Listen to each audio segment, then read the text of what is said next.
Hey everyone, Nathan here, Absurd Being. Talking about Merleau-Ponty, Phenomenology of Perception, last part of the book, part 3, second chapter, Temporality, and this is the second of 3 videos on this topic. So in the last video we kind of finished with this idea that time has to be considered as a whole, as an indivisible whole, rather than a series of discrete moments. And I'm just going to pick up that thread right from there and jump into the first section where we'll look at this first section, which I've called From Time to Subjectivity, and hopefully that'll make sense as this video goes on. So we've got this idea that time is a whole, so the past, the present and the future all they have to be considered together, so we can't kind of break them apart into individual moments. However, the past and the future, or neither the past nor the future are, in the sense that they don't exist, they don't kind of have being, or they don't belong to the realm of being is perhaps a better way to put that. They only exist in the presence of a subjectivity. And so Merleau-Ponty talks about the past and the future springing forth in a way fully connected to the present whenever I reach out to them. So these aspects of time, although they're not that we can't call them being as such, we can't say that they are, they spring forth fully formed whenever we reach out for them, whenever we look to them, they're there.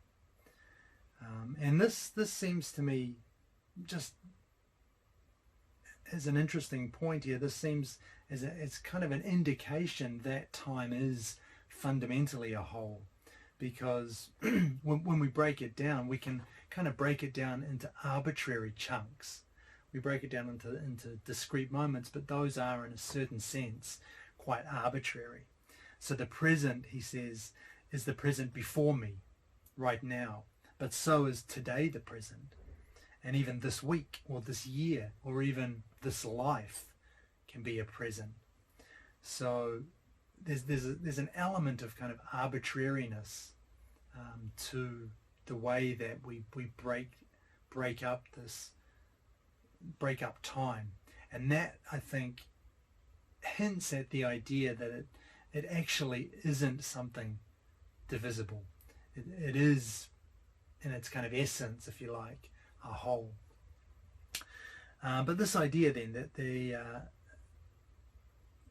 the present is before me as all of these things means that there's no need to connect individual instants, because they're already connected, and we see that when we take a different perspective. So if I'm looking at time as a series of seconds, for example, I might wonder, how are these seconds connected to each other? How's the past second connected to the present second, and the future second, and the future, every second in the future, and so on. But when in expressing it this way, that the present can be today is the present, then suddenly everything changes, and my perspective changes, and now I'm wondering, how's today connected to yesterday, and tomorrow, and to the day after, and so on. But then this present could be this week, and so on and so forth. So there's this idea of an arbitrary breaking up of time, and also what that brings with it, the idea that there is no need to connect these instants together, because they're already connected. And we can see that if we take a different perspective on time.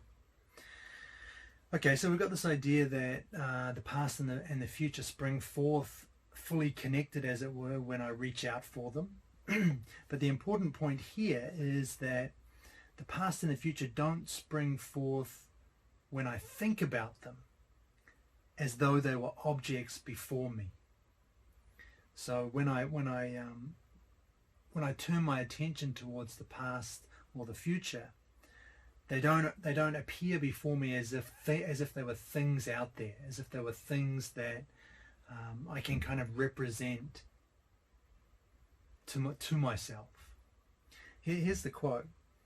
I do not think about the passage from the present to another present. I am not the spectator of this passage, I accomplish it. I am already directed toward the present that is about to arrive, just as my gesture is already at its goal. I myself am time, a time that perdures, and that neither flows by nor changes. So I've written a couple of things here that I wanted to mention. So I'm not a spectator of this passage of time.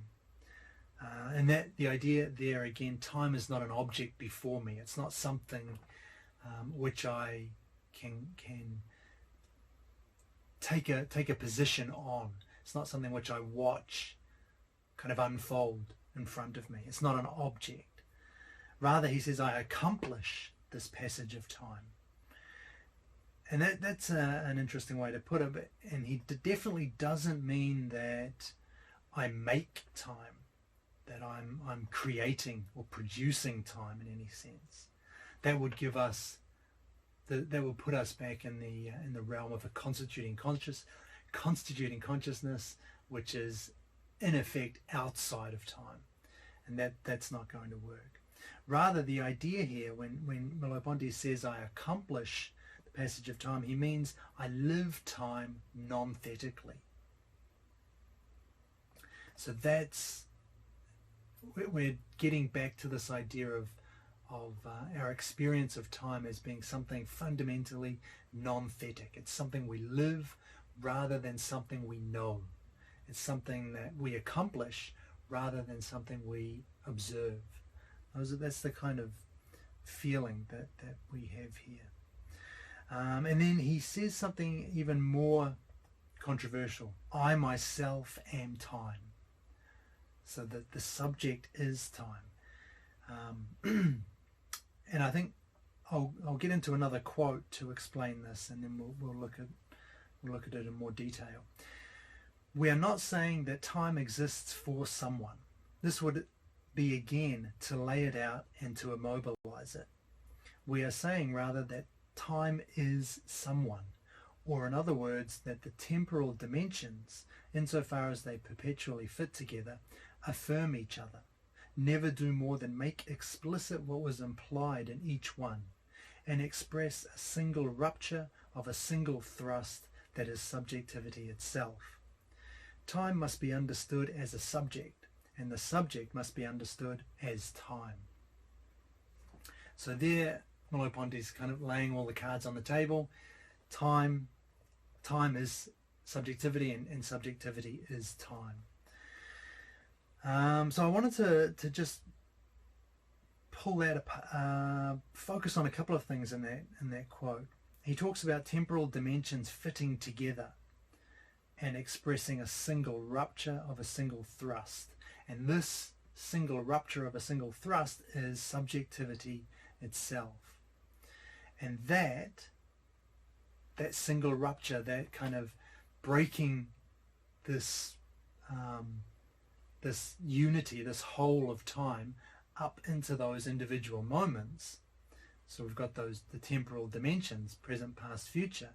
That breaking up of time makes explicit what was previously implicit. So the whole was implicit. Time itself was implicit. We lived it. We didn't know it. And when we break it up into moments, or when we break it up into dimensions, past, present, future, we make it explicit. We take that implicit, that non-thetic whole that we're living, and make it something explicit, something thetic. We turn it, in effect, into an object. And so that's the rupture. It's that breaking up of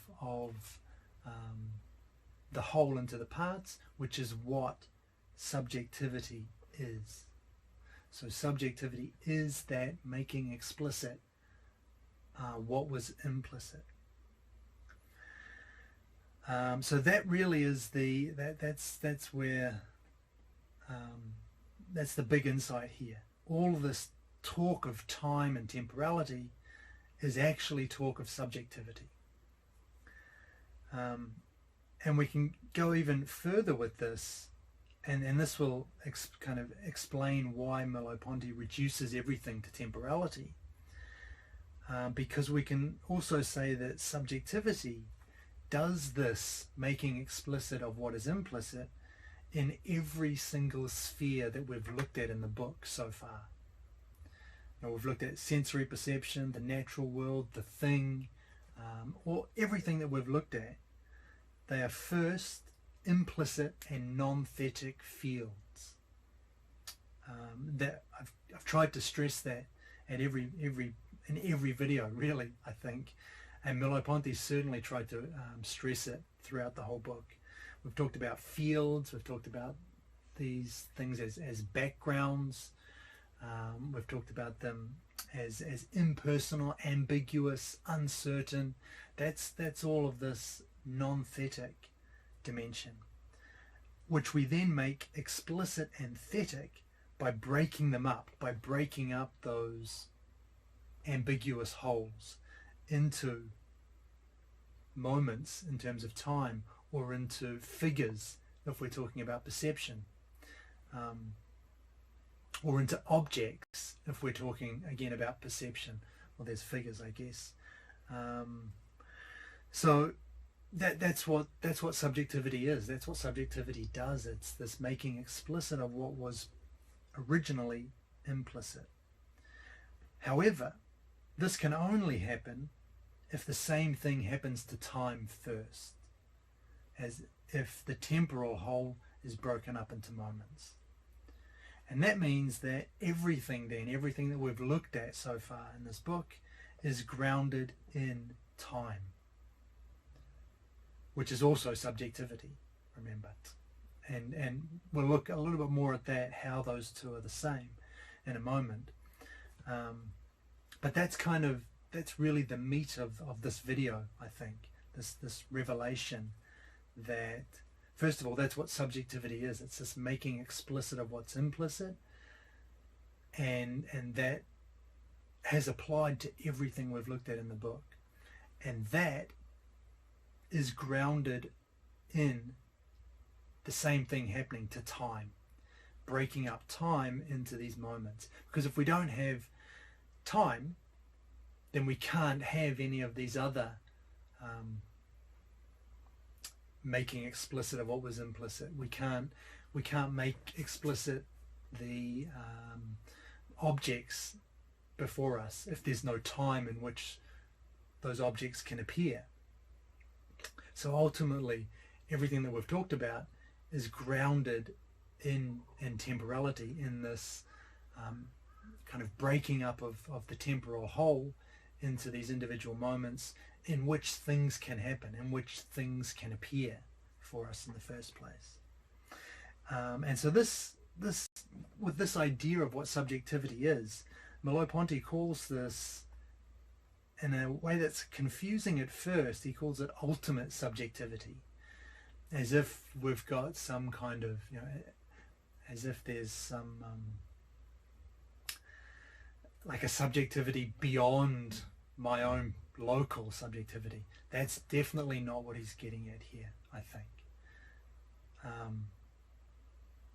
Rather, what he means when he says ultimate subjectivity is he's connecting subjectivity to the present. Now, I'll explain what I mean.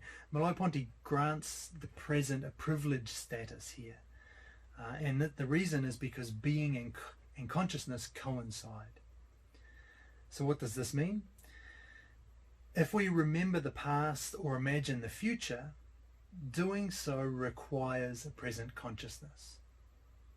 And so if we, for example, think about the past is consciousness of a prior consciousness. If I think about the future, then what we have is not a future consciousness, we've got a present consciousness of a future consciousness.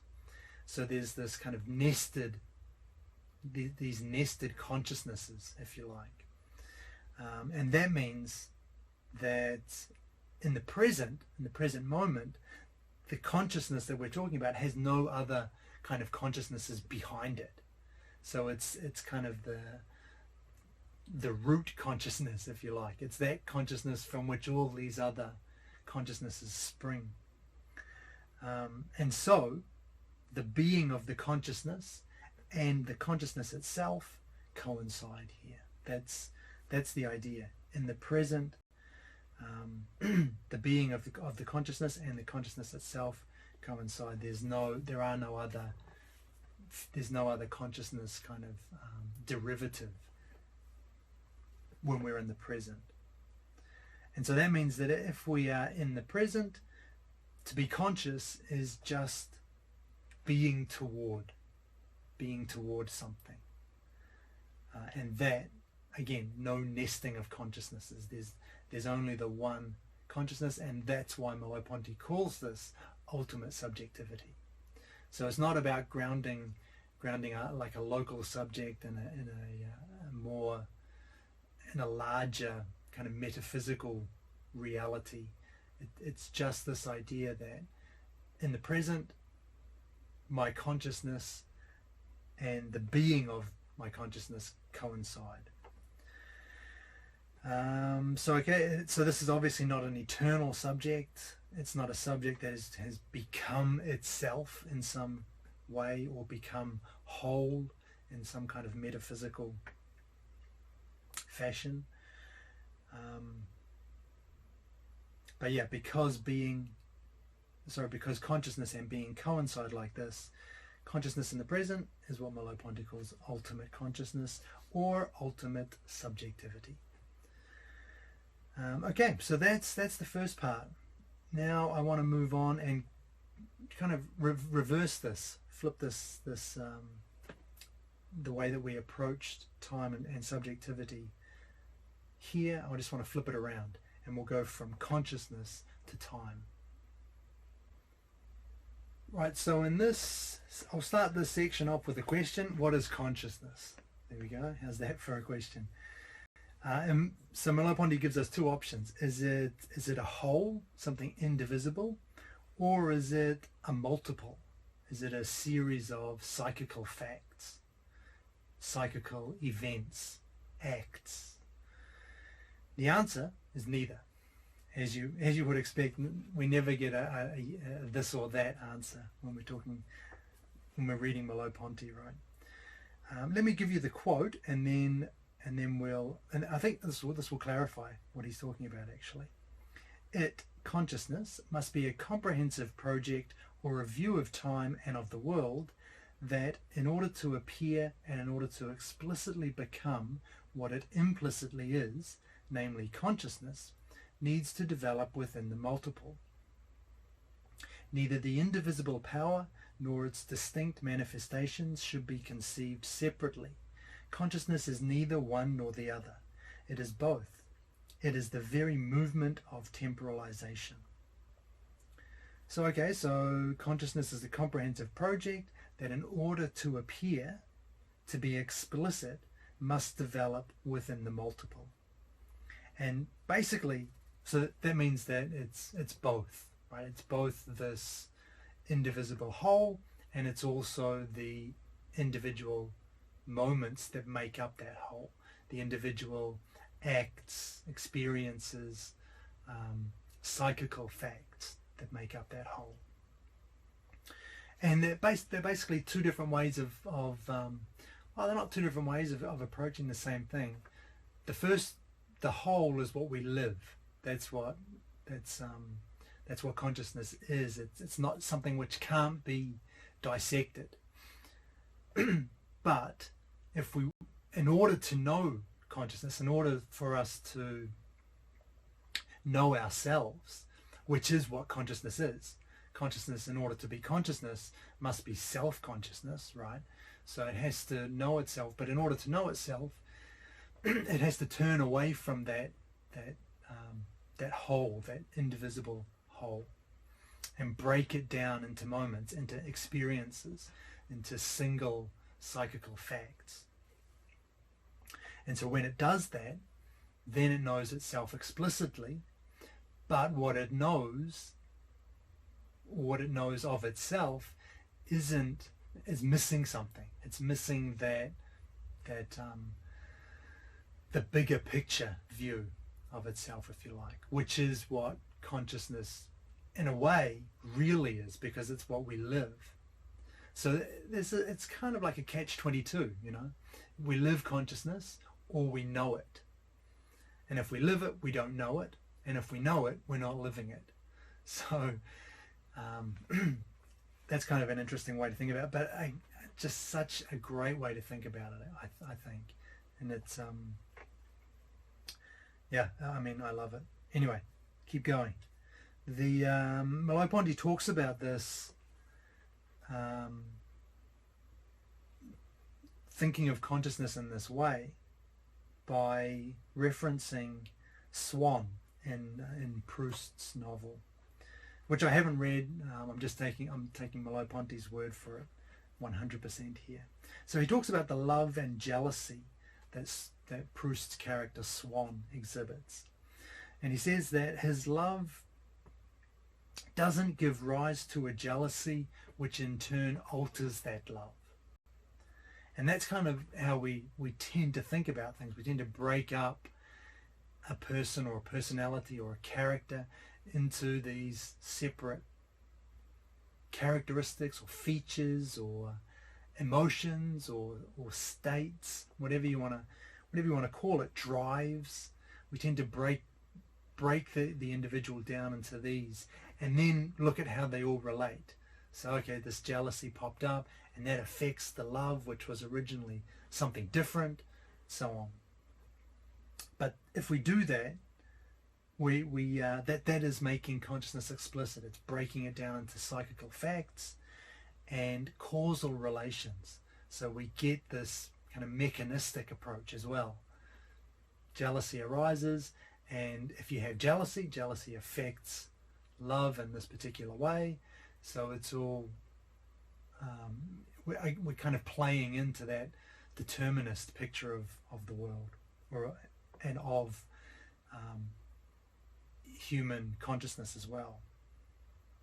Rather, Merleau-Ponty says, Swann's love is a way of being in the world, and a way of being which already contains within it that jealousy. So jealousy, rather than being this separate emotion or this separate thing that can impact his love, it's already in the love. It's another way that the love can manifest itself. And that's because we're thinking of love here not as a drive, localized, isolated within Swann somewhere. We're thinking of love as a general way that Swann is oriented towards the world, a general way that he is in the world. And then we're back to this non-thetic, these fields, this background, ambiguous uncertainty, back to all of this, these things which we've talked about in virtually every video. And then if we think of Swann's love in this way as a way of being in the world, then we can put that jealous love, it's now not just love, it's a jealous love, into relation with other behaviors, so that this too appears as the manifestation of an even more general structure of existence, which would be Swann's person.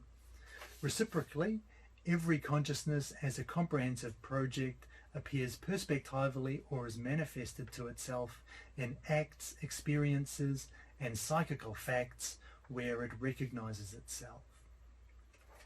So once we have that jealous love, then we can put that into relation. We get a stepping back yet again, one step further back. We see now that actually that love is a part of a bigger whole, which is Swann's person, a more general structure of existence, and that too is it's non-thetic, it's lived, rather than breaking. We can it's just a way of kind of getting away from the minutiae of an individual, of a consciousness, and stepping back and seeing this, or trying to understand what we are as an indivisible whole, rather than this collection of discrete psychical states, psychical facts. And we can think about it that way. We're never able to do it. We're never able to actually grasp ourselves objectively in this way. We're never able to know ourselves as this whole, but we can kind of approach it obliquely, as it were. We can realize that that's what is happening, even if we are not able to kind of explicitly get the full picture before us at any one moment. So what have I got? Every consciousness is a whole which can and must, remember, in order to be consciousness, it must be self-consciousness. So it can and it must appear to itself through perspectives, or in acts, or in psychical facts, which allows it to know itself. But the whole, this is what I was just saying, the whole which is non-thetically complete, as soon as we try and look at it, as soon as we try and break it down into, it's not as soon as we try and break it down, as soon as we try and know it as a thing, as an object, we try and grasp it in its totality, all we get are these individual moments, these individual psychic states. Back to that catch-22 that I mentioned. So this process, making itself explicit, knowing itself, is precisely what we have said time is.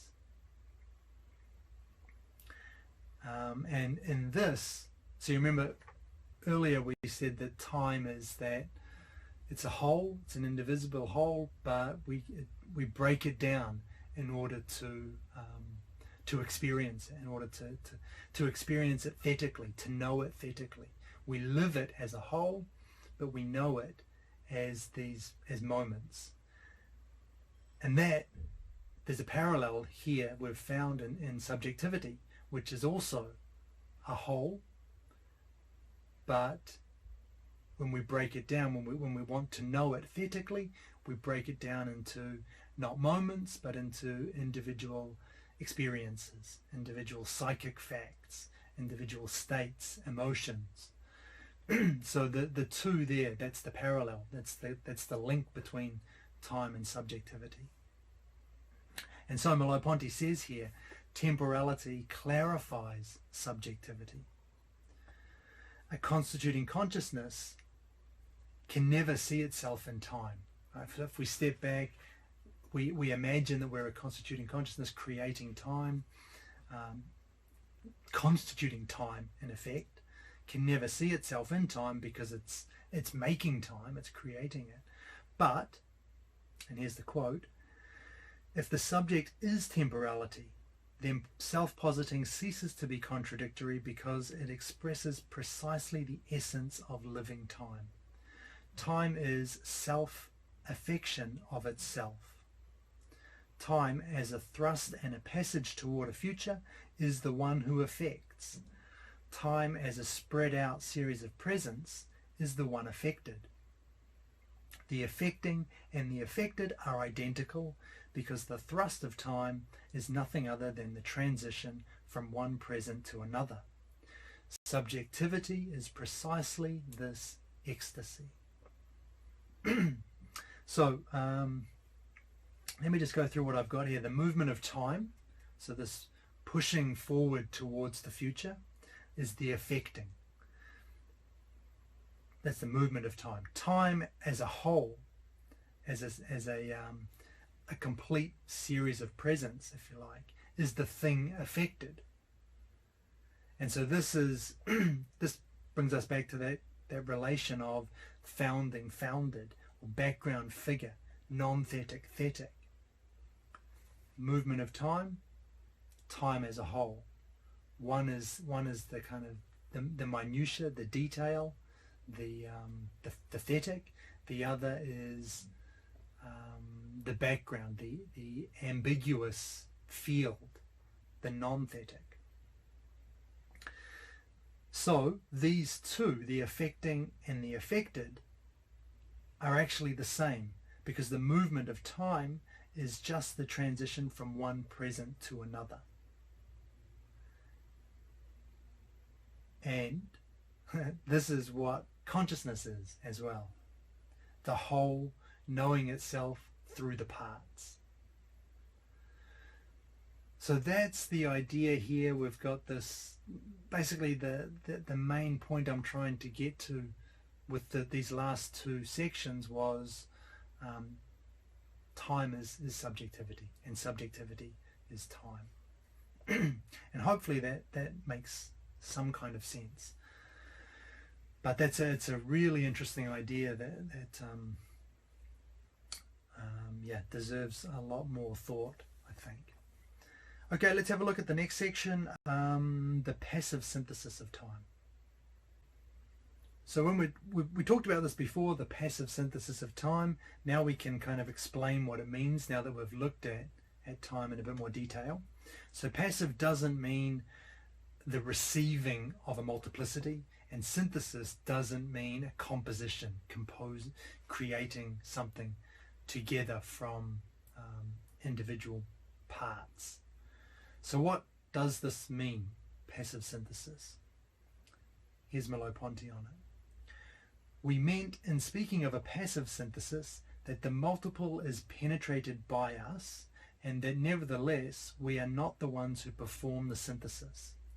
But temporalization, by its very nature, satisfied these two conditions. Indeed, it is clear that I am not the author of time any more than am I the author of my own heartbeats, nor am I the one who takes the initiative of temporalization. Time tears me away from what I was about to be, but simultaneously gives me the means of grasping myself from a distance and of actualizing myself as myself. What we call passivity is not our reception of an external reality or of the causal action of the outside upon us. It is being encompassed, a situated being, prior to which we do not exist, that we perpetually start over and that is constitutive of us. A spontaneity that is acquired is precisely time and precisely subjectivity. So that's a really long quote. I have a couple of things to say about it. I'm not sure I'm going to get into every single line there, but I'll break it down as much as I can. The first thing I had is it's passive. The passive synthesis is passive because the multiple, i.e. the individual moments, is penetrated by us when we live it, when we're engaged in it. These individual moments, we're in them, where we're kind of, they're not something that we're objectifying. They're not thetic for us. These multiple moments are lived by us. That's what Merleau-Ponty means when he says the multiple is penetrated by us. It's not something that we're taking a perspective on. It's not something spread out before us, these individual moments. It's something that we're engaged and we're living. The second thing was it's passive because we don't perform the synthesis. We're not doing a synthesis. So the synthesis is passive because we're not actively doing anything to synthesize it here. And this just reminded me actually of Heidegger and Dasein, when he says Dasein, because there's a temptation to think that Dasein is kind of causing being, or is more active in being than Heidegger would say it is. Dasein is more passive than we typically tend to think. I remember thinking that many times when reading Heidegger. So that's interesting. It comes up here again. subjectivity, consciousness, isn't performing the synthesis of time.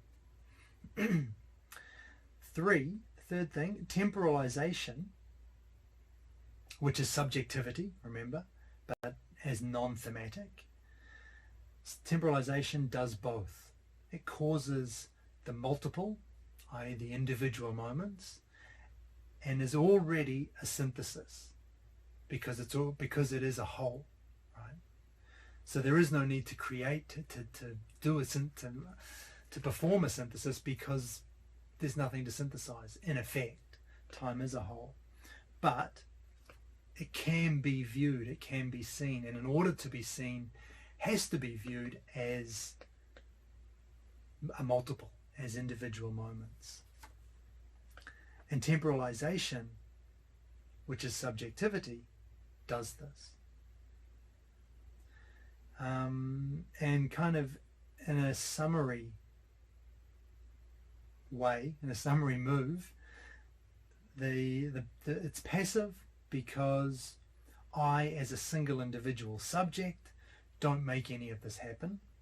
Rather, I, as a situated, encompassed, impersonal subjectivity, which is to say temporality, automatically, almost, by nature of what I am, by nature of what temporality is, grounds this character, this passive synthesis. So hopefully that makes that a little bit clearer. There's a passive synthesis of time, but it's not passive in the sense that it's just happening to us.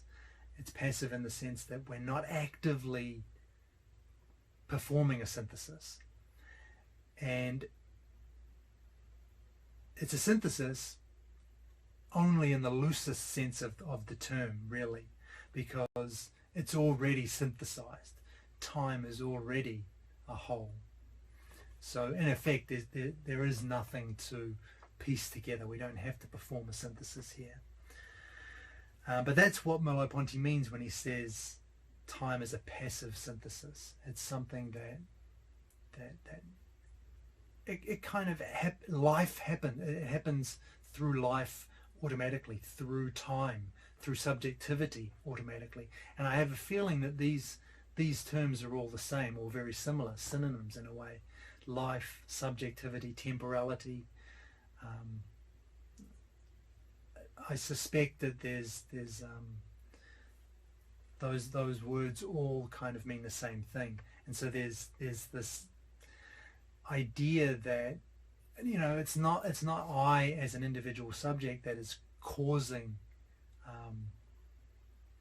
time or breaking time up or anything. It's not I as an individual that is allowing or accomplishing, perhaps better, this passive synthesis. It's I as a non-thetic subjectivity, as kind of pure lived experience, lived existence. Maybe that's a way to put it as well. Or just life. Come back to that idea. So I think, again, there are some really interesting things to think about with that notion. All right, the next thing I want to talk about just briefly, it barely warrants me creating a separate section, but I will anyway. Heidegger and authenticity. So this is going to be a very short section. Merleau-Ponty just says that Heidegger tries to save irresolute, inauthentic being through future projection. That is to say, resolute decision. And it's kind of the path that Heidegger takes. But Merleau-Ponty has a problem with this favoring of the future, which is certainly what Heidegger does. He definitely, the future has some kind of precedence, priority for Heidegger. As we've seen, Merleau-Ponty is more about the present. The present has a more fundamental, a more privileged position for Merleau-Ponty, in time. And the problem Merleau-Ponty has with this idea, with Heidegger's favouring of the future, is that if time is an ecstasy, then it must include past and present, meaning that we can't escape from an inauthentic present. So no matter what we do, no matter how much we project, no matter how resolute our decisions are, we're always kind of saddled with this inauthentic present. We're always centered in the present. And that means that this inauthenticity is always part of us. You can question whether that's a fair criticism of Heidegger. I think Heidegger's aware that inauthenticity is a core feature of Dasein. So take from that what you will, but I thought it was, Merleau-Ponty talks about it, so I thought it was definitely worth mentioning. And I want to I've got one more section which I wanted to hit you with before I leave you, and that is about a quasi-eternity. Okay, so subjectivity is time, which means that it isn't in time. Rather, it lives time. So we're not in, subjectivity isn't in this kind of temporal sphere. We're not in a river of time being carried along by it. We are time. We live time. And so, well, another way that Merleau-Ponty puts it, which is nice, is that subjectivity merges with the cohesion of a life, which is nice. So, does that mean then that this itself is timeless? Are we back to an eternity here? Is time itself, the passage of time, is that eternal? In the sense that the passage of time doesn't pass by. So is there still an eternity kind of underneath all of this? We thought we'd come to some kind of understanding of temporality and time, and actually those are the same. That they have no difference in Merleau-Ponty. Time and subjectivity and its movement and it as a whole and so on. But is there this kind of deeper level of eternity? Is that time itself, is that eternal? Answer no. Short answer no. Slightly longer answer, we have the illusion of eternity. And this is because Merleau-Ponty says we've leveled out time.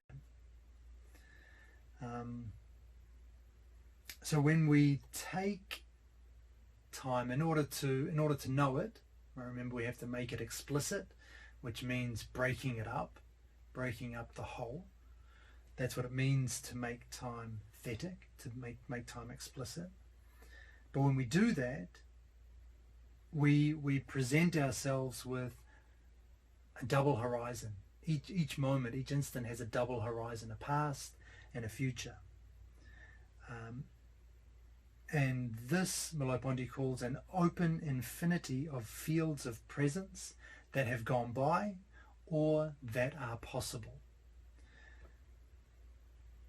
And so that's what time looks like for us when we level it out, when we abstract out from the lived experience, when we make it explicit. That's what we get. And that extends on for an eternity. It extends out forever, right? But that's an illusion, because time itself, the time that we're talking about, only exists because I am situated and live time. That is to say, because I have a present. So that's the only time when time, that's the only way that time can appear. That's what time originally is. It's lived now in the present by me because I'm situated in it.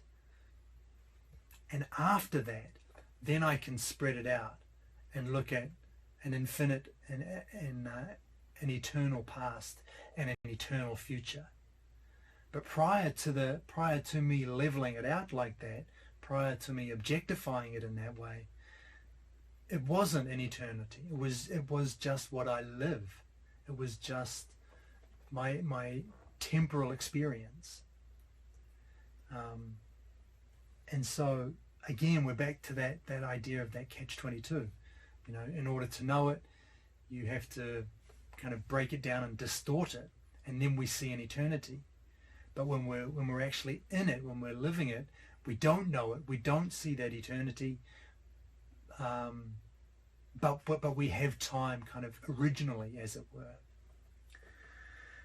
So as the idea, the bottom line, as soon as I step back and thematize time, it appears eternal and unchanging. So Merleau-Ponty describes this whole state of affairs as a quasi-eternity. What have I written? Jeez. Established on the event. So it's a quasi-eternity established on the event, which is to say, the present. Quasi-eternity established, built on, from the present. Or another way to say this is we have the sense of an eternity, i.e. the illusion that we possess the entirety of time all at once, that time is spread out before us into an infinite past and into an infinite future. And this ties in, if you remember what we talked about way back in the last video, at the beginning of the last video, I think, about eternity pervading time. So at that point, I think I said something like eternity, in order for, or once we come to a better understanding of time, we'll see that eternity is actually in time. And that's what Merleau-Ponty is getting at here, this idea of this quasi-eternity, which actually appears only within temporality, time. I'm jumping to that word. Merleau-Ponty doesn't really use it, so I shouldn't either. But hopefully that makes sense. It also interestingly just reminded me of Schopenhauer, of all people, who I always remember there was one really interesting thing he said at the beginning of The World as Will and Representation. He talks about the eternity, infinite past and an infinite future. And I think he's discussing the paradox of that. How can time extend forever into the past and into the future? And his resolution is something very similar to what Merleau-Ponty is saying, that there isn't any time actually. It isn't eternal. If we take the world itself, there is no time in the world. There is no future, there's no past. But as soon as we have a subjectivity, as soon as we have a subject, then immediately an infinite past springs up and an infinite future springs up. So it's the subject by which we get this the idea of eternity, and in that sense, then it's not a genuine eternity. It's a quasi-eternity, which is what Merleau-Ponty says. All right. Let me summarize this. So first we talked about time and subjectivity, and I tried to move between those two to show the parallels. So we've got subjectivity, which is a making explicit, senses, the world, the thing, of the implicit, and that was our field or our background. And time is also a making explicit. There are three ecstasies of the implicit. That is, and the implicit was time as a whole. So both subjectivity and time are a making explicit of the implicit. And that tells us that subjectivity, or that gives us the link. So subjectivity is, in fact, time. And for Merleau-Ponty, the present we saw was privileged. And this was what he called ultimate subjectivity. It was privileged because it's there that consciousness and being coincide.